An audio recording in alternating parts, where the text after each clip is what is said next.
We are joined by Preston Willett now to dive more into the specific matchups happening across this JMU-UVA game. And Preston, I just have to ask real quick. I know Bennett was curious. Where are you staying? Where am I staying? From when Oh yeah, That's I get it. I got it. Yeah, that's a deep inside joke there for everyone. Deep inside joke for Preston. I just That's how wanted you to say real quick, how dare y'all have me follow David Teal? That's just not fair. Sorry about that. We're going back on the schedules. It almost was him following you, so it just switched. That would have been better. I would have been gone. Preston worked at CBS 19 for 6 years, I believe. 6 years, yeah. Covering UVA, but then also the local high schools, which have some UVA players. So we're excited to have you on. You have some great insights, and you could argue that, you're a very close friend of me and Jack. So arguably best friends. So, some make the argument, yeah. We did eat at one restaurant once in Charlotte, and one of the best restaurants. That was a fantastic, great meal. ACC Media Day, what was it? Men's basketball, women's basketball?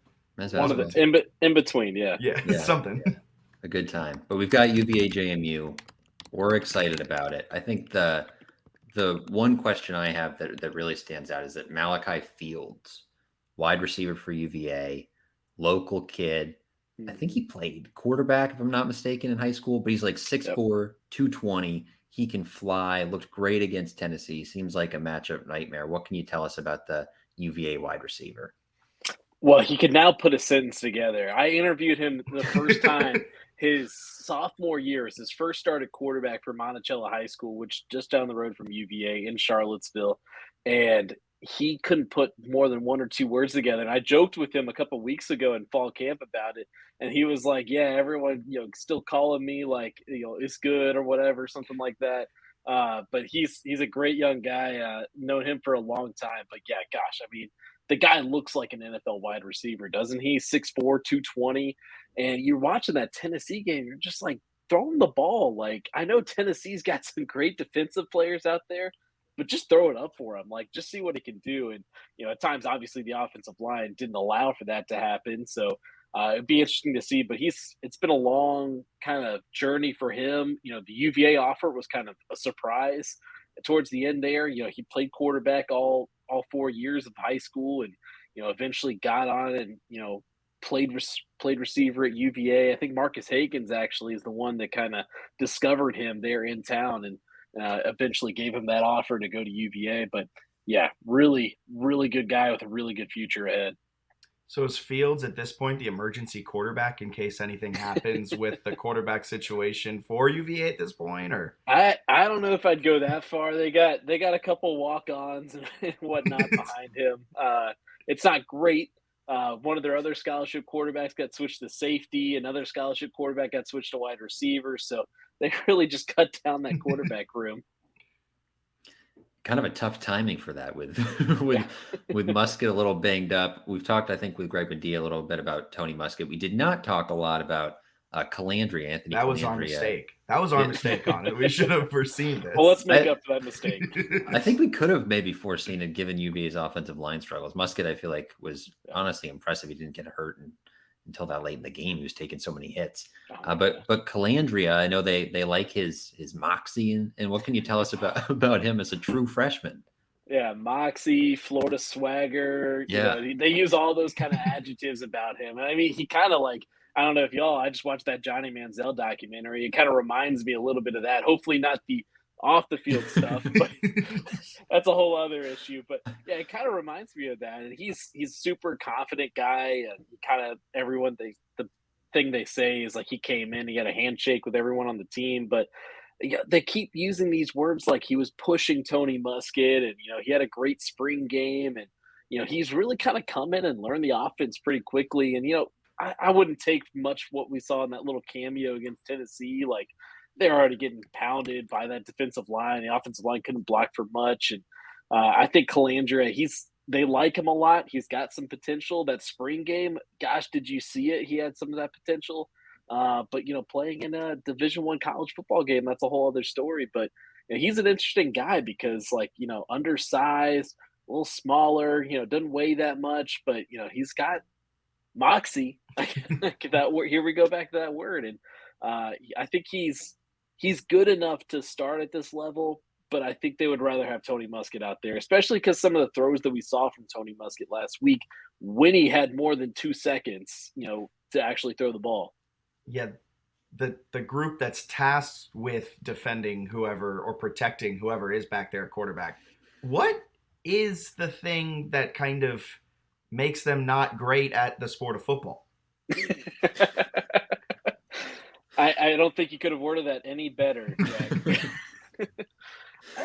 It's tough because, Bennett will remember, back, they were trying to build up this offensive line for years under Bronco Mendenhall and, the previous offensive line coach and Garrett Tujay, and they finally got it to a point where they had, 5 seniors across the offensive line. They had some good depth behind them. They had some good recruits coming in, and then all those guys left. And, you could say they transferred, but really most of them were seniors anyway, so you weren't supposed to have them. It just COVID allowed you to have them for another year if they wanted to come back. And so then you're just you're going to restart at some point anyway. And so when was that going to happen? And I actually like the new offensive line coach, Terry Heffernan. He comes from Stanford, worked for the Buffalo Bills for a little bit too. So he has that NFL background. There's some potential on that line. Did it show against Tennessee? Absolutely not. But, and some guys are playing out of position right now. You got Anana as a transfer they got from Houston. He's playing outside at tackle. He's supposed to be inside as a guard. And you could see a couple times because he was the one getting beat for sacks constantly. You could see he was almost trying to block as a guard, and guys were just spinning past him inside. So, yeah, I think it's going to be a long season for those guys. If they can give them anything like they did in that second half of that touchdown drive that they had where they're running the ball up and down the field, if they can give them something like that, then, they might have an okay season. That makes sense. I think the thing that excites me too about this game, you have a lot of conversation about quarterback where JMU is probably breaking in a new guy, UVA could be, but there's another position, a position that no one's talking about, but they should be. If you say punter, it's punter. Oh. This has the possibility of being a punter showdown. JMU got a transfer punter who's an all Sun Belt caliber player. Yeah. But what can you tell us about UVA's punter, who I believe you have started a Heisman campaign for? I think we're all starting the Heisman campaign right here, right now. He's the only guy that was getting all ACC consideration for this team before the season. So Daniel Sparks, we'll say the number. Yeah, 4 Heisman. He's going to win the Heisman this year. Pat McAfee will drive the Heisman on College Game Day. We know that much. Yeah. That's actually a fantastic point. Exactly. But he's good, and he's gotten better. You saw that he had a lot of opportunities to punt on Saturday, and we saw that, get the ball inside the 10. But, there's a couple times where he was out kicking the coverage, as they like to say, and we'll use it in the actual sense of the word, not the metaphor for what the other words, connotations of it mean. But, special teams might have been the bright spot for UVA on Saturday, but, that wasn't saying too much. Yeah, he hits nukes. I'm excited because JMU's punter had a great game. I think he had 3 punts and averaged 49 yards a punt. Yeah. If the quarterback struggle, this don't is get a up punter to go. show-off. Yeah, don't get up to go to the concession stand when those two guys are on the field. It's going to be electric. His last name is Sparks. True electricity. Yeah. leave it to you guys for geeking out on punters here. Really glad that they got the. Do you guys want to talk about long snappers next? Maybe holders we can sprinkle in there as well, or just focusing on? Okay, I can tell you their name. I cannot tell you anything about what they do. At this point, I don't think I could even tell you JMU's long snapper, and apparently it was a heated competition throughout camp. So, here at JMU Sports News Podcast, step aside quarterbacks. Yeah, long snappers. I know we have 2 inexperienced quarterbacks potentially playing, or maybe one who knows. But we care about the punters here. But on a serious note, the defensive line for UVA was giving Tennessee fits all day. What do they do well, and how can they attack an experienced JMU offensive line? What they do really well is that they've been around college football for 4, 5, 10 years. Isn't there like a 26 or 27-year-old on that team, like on the defensive line, like my There's age some at old this point? guys. There's some old guys on that defensive line. You look at Cam Butler, Paul Akiri. They both got, I think, 6 years to come back to UVA. Chico Bennett, who we haven't seen yet because he's battling injury. They said that he's back in practice this week. We'll see if he suits up for Saturday. But he's a guy that's been around for 5 years or so. I'm trying to think. Jameer Carter's been around for a while. Aaron Famuyi's been around for a while. So it's just a ton of experience that they have on that line. And I think that's really one of the best things that they got going for them is that experience and a lot of bodies that they're out there. Now, they lost Sua Gunloye, who was probably the MVP of the first quarter for UVA, because something about coconut and cork. I don't know if y'all saw this. The new field in Nashville had cork and coconut on the field instead of like those old tires. And he slipped coming off the field celebrating and I guess injured both knees at the same time. That stinks. I saw that. He's out for the season. It's sad because he's a good guy and he's been around for a while. He's finally getting an opportunity, but they got some more guys behind them. So depth and experience is the major things that they've got going for them. Yeah, that was an unfortunate injury because he made a great play. And darn coconuts. Got the nonsense turf. Quote, put that on a t-shirt. Darn coconuts. Jack, you got anything else? Score prediction. We haven't asked any of our guests yet about the JMU-UVA score prediction. And yes. I feel like we've been a failure as a podcast for not asking this. For putting you on the spot. Mind you, you are on a JMU podcast. JMU is a touchdown favorite. Minding that. So maybe you don't want to make enemies. I don't know. A touchdown favorite on the road? I would take UVA +7, but I would take JMU money line. But this isn't a betting podcast. Sponsored by Bet Online. I was surprised by that. Yeah, like I know everyone doesn't think UVA's got anything going on, but they showed some stuff against Tennessee. And JMU showed nothing against Bucknell. So it's maybe that's the strategy, though. So are we getting a prediction? Yeah, you're taking the Duke. Yeah, let me think this one through. I'm gonna go 31-28 UVA. Wow. Yeah. Okay. That would kind of be a disappointing score for our punter theory. But, yes. But I hear you. Yes, it would be. You're right. You know what? 3-0, the punters. Yeah, there we go. Okay, perfect.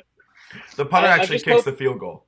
I'm just hoping. So this week will be my first game attending as just sitting in the stands, and so I'm not sure how to do that. I haven't done that since I was in high school, probably. So it's gonna be a different feeling. I'm just hoping we don't get a redo of last year's UVA Miami game. I don't know if y'all remember that one. That was bad. It was a 5 overtime thriller that no one ever reached the end zone. So.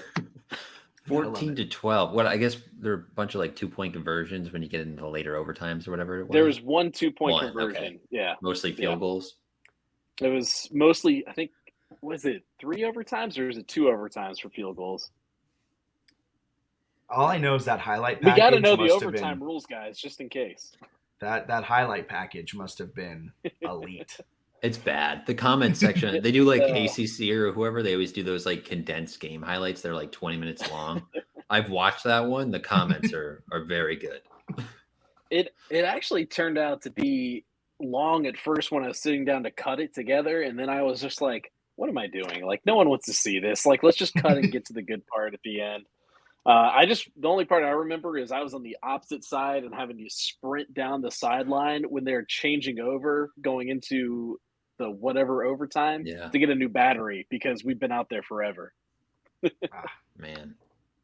Hopefully there's not a repeat of that game. Yeah, that's hoping it won't be, but should be a good one, guys. Awesome. Well, thanks so much for joining us, Preston. Yeah. We appreciate it. Anytime, guys. And I'll be staying right here in my home just outside Charlottesville. Yeah, I mean, Bennett will ask about 14 more times between now and kickoff. So yeah, if we see you on Saturday, I'll be asking which hotel you're in. I know. I need to see where y'all sitting. Oh gosh, where are we sitting? Somewhere. I don't remember. Our friend Brian bought us the tickets, and then so we just kind of put him in charge because the whole buying tickets experience, I think Bennett was struggling with. Yeah. The Well, UVA ticketing website was kind of a nightmare. Trying to like zoom in on my phone on where it was crazy. Yeah, I switched to StubHub. Someone gave me that tip because again, I haven't had to buy tickets from UVA in 6 years. Fair point. I was like, how do I do this? But should be good. Appreciate the time, Preston. Yeah. See you guys. Bye.